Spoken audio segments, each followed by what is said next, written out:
welcome to Financial Fridays. We're going to be asking a couple questions that we have been asked before. So it's my turn to ask Amber one question. So I would say, how do you stay motivated when things are difficult or when your family, your loved ones are not on board with what you're doing in terms of budgeting and managing your money? I feel like this one hits the nose like right on the spot. I'll address the first one. How do I stay motivated is having a goal that I have in mind and making sure that I am making progress towards that goal. Most of the time it's either having either a savings or it's I need to pay something off or something that I know is going to be coming up. So having that goal in mind, but also writing it down as well, because when it comes to budgeting, just because we write it down and budget doesn't mean like we're actually going to stick to it unless we have a goal, at least from my perspective. We can't just budget just to budget. There has to be an end goal. So rather it's for saving, rather it's for to be debt free or something like that. I believe that you should write it down and to have a goal for it.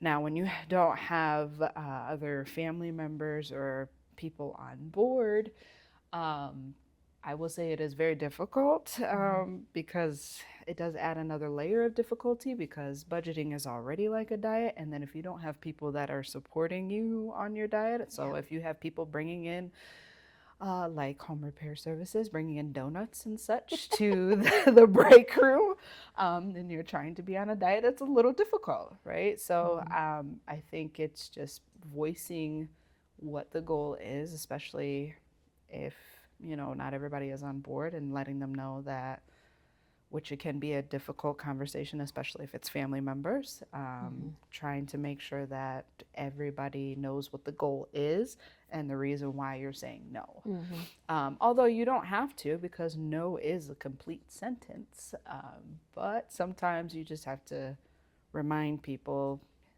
I'm not gonna do this because we have to get to this here. So and I will say it is very something that comes up all the time for me, I will say. So it's very hard. I could see if somebody else has like roommates or anything like that as well, to make sure that everybody is on the same page. So also I will say it helps, because I do bring this up, to have a calendar. I have a calendar. Like a visual. I have a calendar on my refrigerator. So that way everybody knows not how much I get paid, because that's nobody's business, but at least when I get paid and what things are due for that paycheck. So that way they know. And that somewhat helps, somewhat doesn't, but because they don't know the amount, but that's also when the other conversation can happen as well. So, but also letting them know the timeline of the goal that you have in mind as well too. And maybe sometimes how they can contribute to make it hopefully easier on you. So yeah. And you mentioned savings, and it's like, sometimes we say, oh, we're working towards savings. Right. But like, if you don't know how much, if you don't know how much you need per week, if they, if someone else in your household is like not on board, how can they be on board if they don't know what the amount is, right? So having an idea, sharing that. And I think, we both talked about this before. We grew up with not talking about money at home. And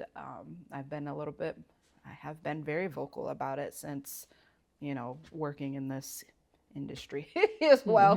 My daughters both are very now like talk about it, but it's very, when you talk about it to other family members, they're just not used to it. So it has changed. When you grew up like that, it does feel uncomfortable with talking about it out loud, but unfortunately it's an unnecessary evil that we have to talk about it. So yeah. Thank you. Yeah, thank you.